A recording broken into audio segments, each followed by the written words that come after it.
Okay, so moving right along. I've got the piece built, I've got the finish applied, it's all complete. All I have left to do is install the stained glass. Now I've already finished the end tables and I'm getting ready to do the coffee table. The coffee table needs the ends put in, and also I need to make the sides stained glass for them. Now this right here is one of the pieces that's going to go for the side or the ends on the coffee table. Like I said, I've already got the end tables done. So let me get the coffee table out and show you real quick. Okay, so this is the coffee table right here. So I need to make the ends, which I have one made, and it'll go right here, installed from the inside. And then I also need to make the sides. Now the sides, I don't have those cut out yet, but I am going to show how I did those, how I'm going to do those, and I'm going to show you how I made these real quick. On the sides, I will need to get my bandsaw out, which can cut glass. I'll get that out and use that, as well as probably a grinder. But for right now, we're going to make the other one of these for the other end. Okay, so now I've got my movement that I want. I got my space that I want, and everything looks fine. Now what I need to do is wrap all the pieces in a copper foil, which is this right here. Now this is 7/32, and I just need to try and keep it even all the way around.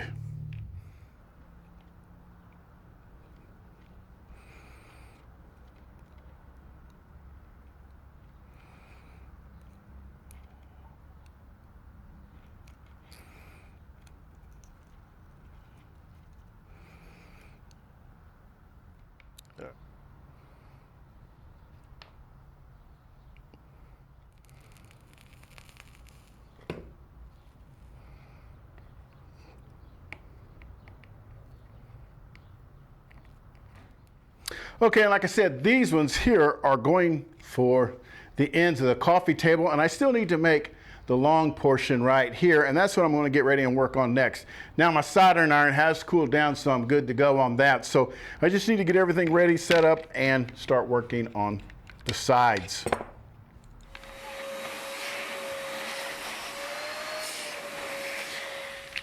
Now this right here is the design that's going to go on the sides. This centerpiece, and then these two pieces right here are going to be cut out of this stained glass right here. I love the color of this.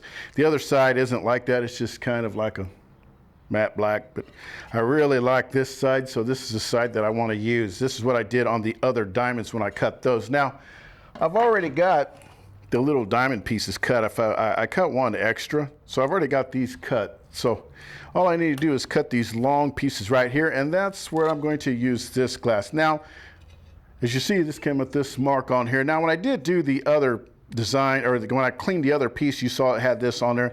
This scratches off pretty easy. Soap will clean it right off. But this is the glass. I do want to make sure that the orientation of the glass goes this way. As you can see, how the stained glass has its really a grain to it. I want to make sure that the grain goes that way. I'm going to push down and be pretty firm with it, and I'm going to cut that. Now, this is where you don't want it to move. You want to press down pretty, not real hard, but, firm enough. So then you're going to go, and you want to make sure that you do it all the way even, all the way through. If you don't, you go to snap this, it may not snap on your line. Now that I've got that scored, I'm going to pick it up. And I could probably just use my snappers here to snap it, but I like to go ahead and tap the bottom of underneath my score. Now I've had these, when I did the other ones, they ended up just falling off sometimes. Just a light tapping. Then I just take my snappers and like I said, I line up. There's a mark here on the center of it. I just line that up with my mark, and that's a good clean cut because I pressed down hard enough. If you don't press down hard enough, you're going to leave jagged edges, and then you're just going to have to get your snippers here to snip off the glass. And then that's just going to create a bunch of glass flakes around that you need to remove. Now I'm going to repeat the process again. Like I said, I want to make sure I got it pulled down. Take my straight edge, line it up with my line.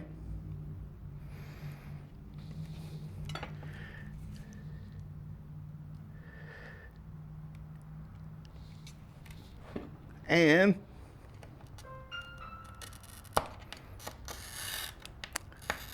there I started off the line.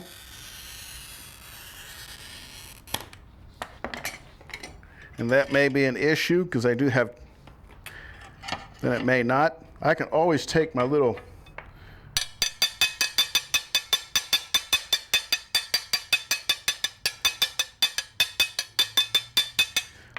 diamond stone and grind that edge off there if I have to. I'm gonna pop it, and it came out just right. So even though I went off a little bit on the score line, came out all right. So let's go ahead and do the other two.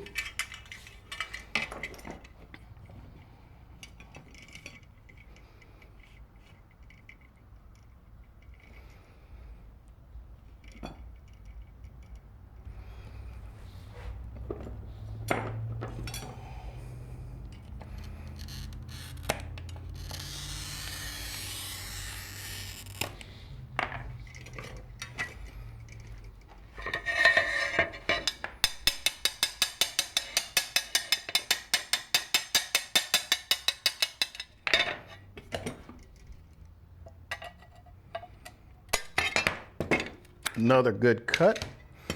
One more.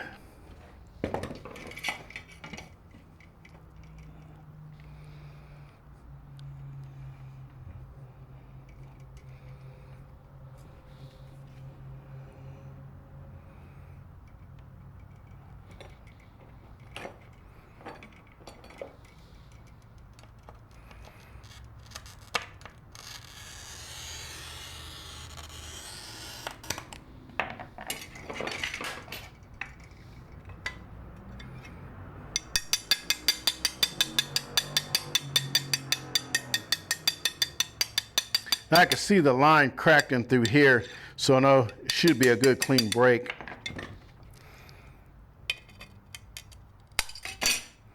There we go.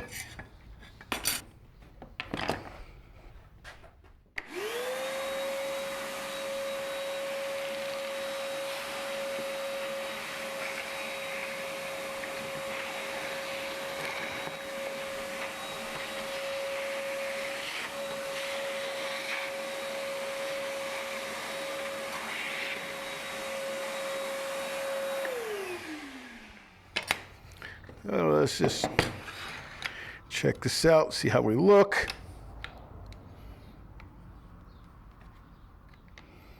Oh yeah, that looks really good. Okay, now, before I do anything else, I need to cut the designs that's gonna be these pieces right here, which are gonna go in through here. So I need to lay those out. And then what I'm going to do is get my bandsaw and cut that. So that's my next step.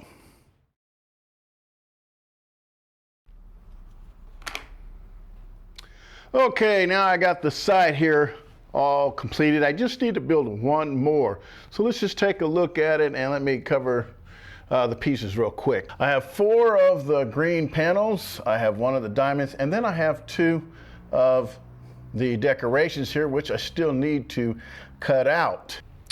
Now I've already got the sides cut to their length. All I need to do is cut the angle to allow for the diamond there to fit in the middle, or square. And then I have these 2 pieces which are going to be for the decorations. And I made one right here, but this one actually didn't fit properly, so I had to end up doing these one at a time. Now on this decoration here, when I had cut it out on this piece, I was able to tape 2 of the glasses together and cut them out, which worked perfect. But when I went to cut the design out on these, and as I doubled them up, the second one didn't turn out as well, so I had to recut the square blank there. And this is what was the result of it, which, I mean, it might look all right here, but when I went to put it in, it just didn't fit really good. It had way too much gaps and everything. So I'm gonna go ahead and make the design here. So what I wanna do is so what I'm going to use to cut this pattern out is my bandsaw here. Now you can cut wood with it, and you can also cut glass with it, and it works really great. So That's what I'm going to use to go ahead and cut the patterns out. Okay, I got everything wiped down. I got all the edges wiped down, so I'm just going to take, this has a backing on it because one side's sticky, so you have a backing on it to keep it from sticking everywhere. This stuff is pretty sticky. It takes a second too for me to really. Now all I'm going to do is, it doesn't matter which piece I start with, but I just need to keep everything in order. So what I'm going to do is I'm just going to try to align it by eye, like so.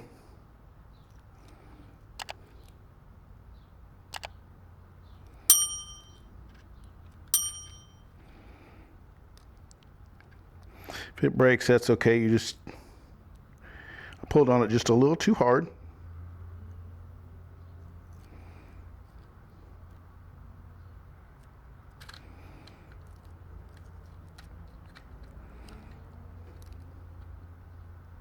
I do have plans of using more stained glass in a lot of my projects. Now I'm folding the edges over.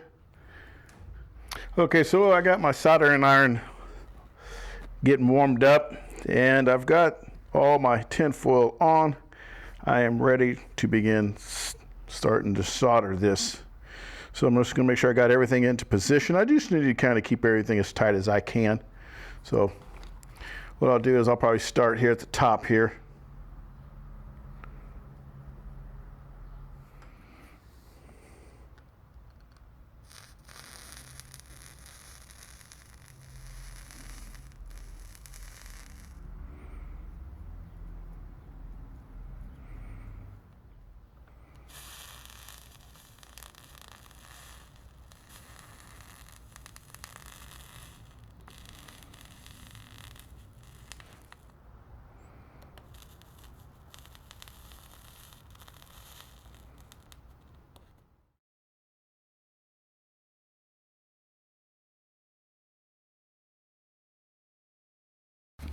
Okay, now I got all the stain work all done. So the coffee table and end tables are all done. They're ready to go in the house. Now, in the beginning, I had planned on staining these a dark walnut color, and then the same thing with the gel stain and all that. But I changed my mind on that, decided to go with this nice cherry color. And then because of the green, I thought green would contrast with this cherry look much better. Also, the patina here on my joints, I was going to make black. I changed my mind on that, decided to go with copper again. I just thought it fit well with the decor and complemented the colors of the green, the black, and the cherry. So that ends this episode. I'm Edward Short, the Hoosier Craftsman. Happy and safe woodworking. And also, I do plan on adding some more stained glass to some of my projects. So thanks for watching. Until next time.